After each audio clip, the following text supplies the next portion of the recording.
Ladies and gentlemen, the 2025-2026 Premier League season is officially over. And this season might be one of the craziest seasons that we've seen in years, because the season had everything. It had the brutal title race. You had Tottenham Hotspurs completely falling apart.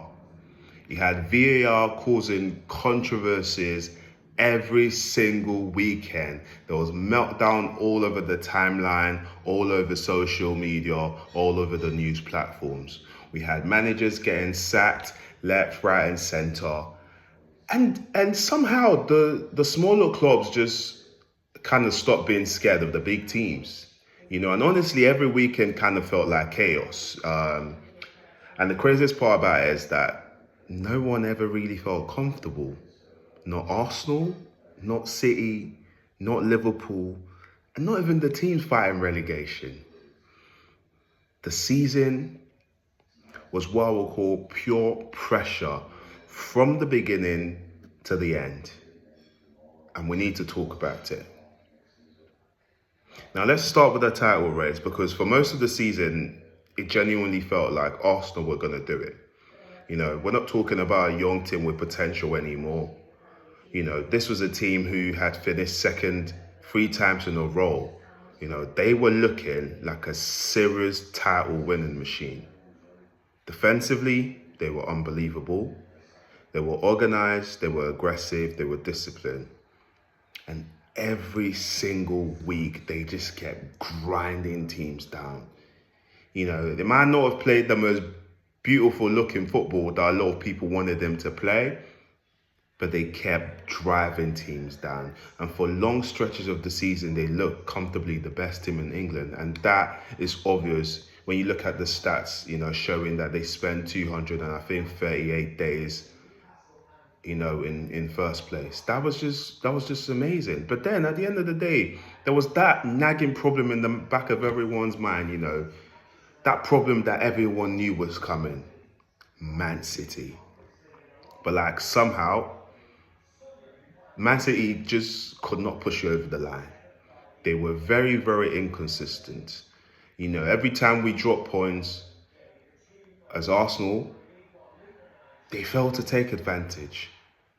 All the way from December, January, February. And then, Arsenal, we were 9 points, 6 points, depending on how you want to look at it, in front of Man City. But then I think it was in March, mid-match, maybe start of April, that gap suddenly reduced to 2 points. And it felt like we were very vulnerable, But at the same time, you couldn't look back at the Man City team and say, all right, listen, this is the Manchester City team of 3 years ago, or the Man City team that won the treble. There was just something missing. There was just something that you just knew they were not it. 1 week they look vulnerable, the next week they win it 4-0 like nothing happened, But that has been the scary thing about Guardiola teams, throughout history. No one ever fully believes that they're out of the title race. And psychologically, City still had that aura, We're looking at Arsenal fans that have lived through many collapses in the recent year. And when we dropped points from, 6 to 2 points, everyone started feeling scared again. And suddenly every Arsenal game became tense. Every missed chance became bigger. Every defensive mistake kind of felt catastrophic, And that pressure completely changed the aura of the title race. And I remember a lot of people were saying that the game that Arsenal had to play against Manchester City would be the title decider. But it turned out it wasn't. Normally the head-to-head clashes are basically football warfare. But this season it just wasn't, The entire season, started feeling like a mental battle as much as a football one. But anyways, it happened. Arsenal won the title.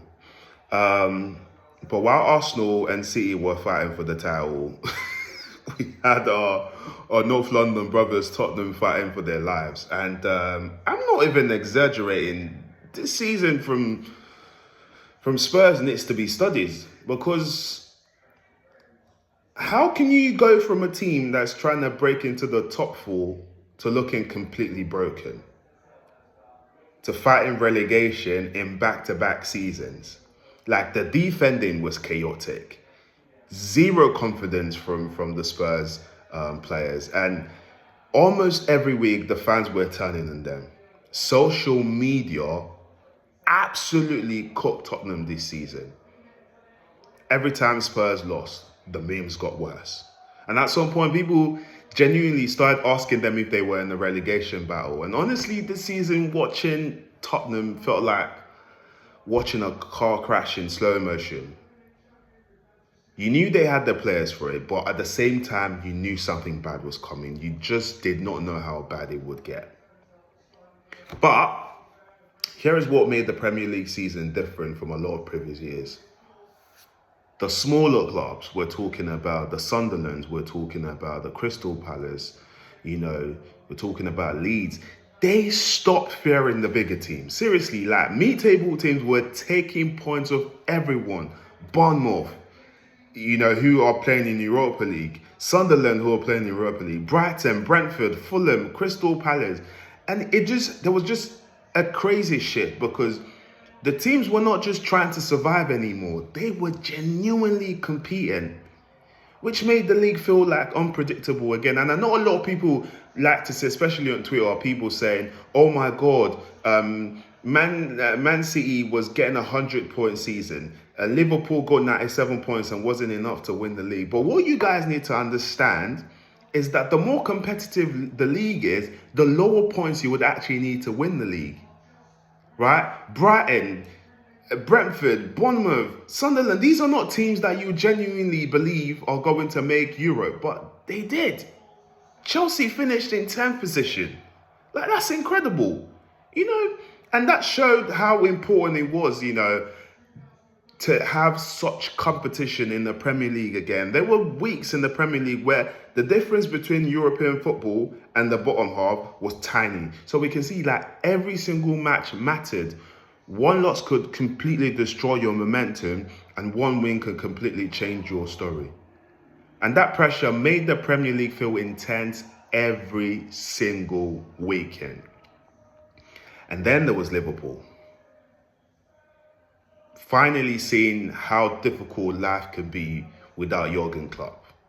£500 million spent in the transfer window, and they were fighting for top four. Genuinely feels like they are the worst champions in history. At times they looked dangerous. Their attack had moments of brilliance. Players like Ekitike, carrying the team, playing really well. But they just did not feel inevitable anymore. Defensively, they looked vulnerable. Van Dijk, I think, had about 10 errors leading directly to goals, which just shows how far away they're falling. The midfield, there was no control in the midfield, in big moments most especially. Gravenberch weren't performing. McAllister was lackluster. Like, Szoboszlai was the only one that was kind of playing okay, but at some point he was shipped to right back. Consistency completely gone. Like, 1 minute they will be a top team comfortably, then the next week they drop against a struggling side. And I think for Liverpool fans, that inconsistency became really frustrating, because you could kind of see the old flashes of Liverpool, of Jurgen Klopp's era, but it kind of never fully clicked. Another thing to talk about is how fascinating this season was tactically. We started seeing a lot more direct football again. We started seeing how important set pieces were in the game. Crosses coming back. Traditional strikers thriving again. Callum Wilson, Danny Welbeck, Calvert-Lewin, Ollie Watkins, really playing well again. We also saw the fact that some teams completely abandoned that Guardiola style, slow possession based football and focused on intensity and transition. And in my opinion, honestly, worked. That's why clubs like Aston Villa or Sunderland surprised so many people, Bournemouth included. They played fearless football. Now, meanwhile, while some of the bigger teams were looking, nervous, or their team plays kind of looked overcomplicated, the smaller teams were not doing it. And for me, tactically, that contrast made the Premier League way more entertaining. An important thing we have to talk about, however, this season was VAR. Because you see, VAR has always been controversial, but it seems like somehow this season, VAR became even more controversial. Every single football fan thought that the referees was against them. There was one disaster this week, there was disasters another week. It was just it never stopped. Offside decisions taking 5 minutes, handball rules that nobody really understood, red cards getting overturned, penalty decisions making absolutely no sense. And we see the problem wasn't just the mistakes. It was more about the inconsistency. Because I don't think people would have complained if the referees were consistent in the decision. But nobody knew what was going on. Fans had no idea what the rules, were anymore. One week is a penalty, then the next week the exact same challenge is in the penalty. And obviously, if you're on social media, you see stuff from everyone. And that made it worse. Every controversial decision kind of turned into a war online. This season, honestly, it felt like VAR didn't come to reduce drama. It just came to multiply the drama in football this season. And also, speaking of chaos as well, the manager sackings were insane. We're seeing clubs panicking so quickly, managers barely having enough time to build their own system and, put their identity in the team before getting fired. Some clubs looked completely directionless. Others kept changing styles halfway through the season. At the end of the year, it genuinely felt like half of the league had gone through some sort of identity crisis. And that shows you how much pressure we have in the Premier League right now. And it's honestly ridiculous. You lose 3 games, suddenly people are demanding a complete rebuild, And then there was the relegation battle. Oh my God, pure stress. Burnley, shit. Wolves, rubbish most of the season, but somehow they just decided to start taking points off all the big teams and playing well for a month or so. The atmosphere became hostile. Every goal mattered. Every mistake kind of felt season defining. But all in all, we can see that desperation created some unbelievable football. Because when survival is on the line, the game stops being pretty. It becomes emotional. And emotional, as a word, is probably the best way to describe this season. The title race was emotional. Relegation battle was emotional. Going until the final day, where Tottenham managed to escape relegation barely by the skin of their teeth. Everything was emotional. Fan reactions emotional. Nothing felt calm. And for me, those are part of the reasons why I would say that the season was entertaining, because the giants looked vulnerable. The small clubs looked, like they could stop anyone. They stopped being scared. And when we're looking at the season when we're looking at the season holistically, we can see that it had everything. It had controversy, it had drama, it had pressure, it had memes, tactical battle, collapses, everything. And for me, I think that's honestly why people couldn't stop watching the Premier League this season.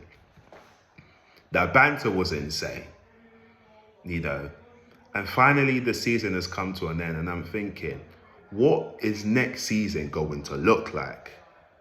Arsenal are the only team that looks like they got some sort of stability to them. Chelsea have got a new manager in, so we're not really sure how it's going to work. Pep leaves Man City after 10 years. Enzo Maresca is in. Still not sure how that's going to work. Liverpool, injuries, a lot of players leaving. Slot, we don't really know what he's going to do in the Prem. Manchester United, actually, to be fair, have been playing really well. But the question is, when they play in Europe next season, when they have to play 55, 60 competitions in a season, when they have to play 3 games a season, can they perform at that level? Now we have Sunderland and Bournemouth who have broken into Europe. Crystal Palace could potentially play in Europe, as well as the traditional teams. And it's just, yeah, a lot's going to happen next season. But I'm very excited for next season. And hopefully you guys are excited as well. But I'm going to catch you on the flip side.